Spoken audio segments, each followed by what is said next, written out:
అనుభవం పరమానుభవం మనమే నిర్ణయించుకోవాలి. నా కవిత శీర్షిక యుద్ధ మేఘాలు ఆగాలి, శాంతి కపోతం ఎగరాలి. ప్రపంచ దేశాల నడుమ సౌభ్రాతృత్వమే శాంతి మంత్రం, అదే విజయకేతనం. ఇరుగు పొరుగు వారితో గొడవలుంటే నిత్యం పోరాటం, విరవహ వేదనలు, అగ్నికణాలు.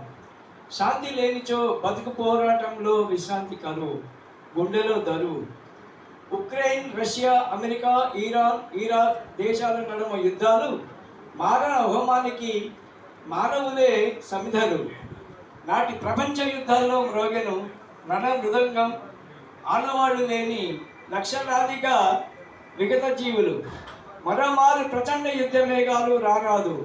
యుద్ధానికి సై అంటున్న కంపు ట్రంపు శత్రుభావాన్ని వీడి శాంతి పరిమళాలకై స్నేహాస్త చంద్రికలు అందించాలి.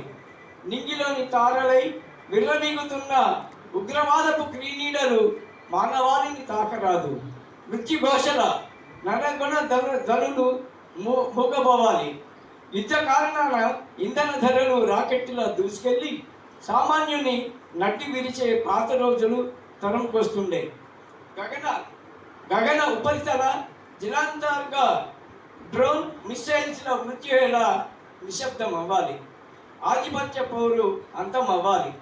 ఉరకలేస్తున్న యుద్ధ మేఘాలు సమసిపోవాలి. అహింస మార్గమే శాంతి కపోతమై వినువీధుల్లో ఎగిరిపడేలా నమో మంత్ర దండంతో దేశాలు ఐక్యత రాగంతో శాంతి స్థాపనకు ముందడుగు వేయాలి. ఈ యొక్క అవకాశం ఇచ్చిన ధన్యవాదాలు.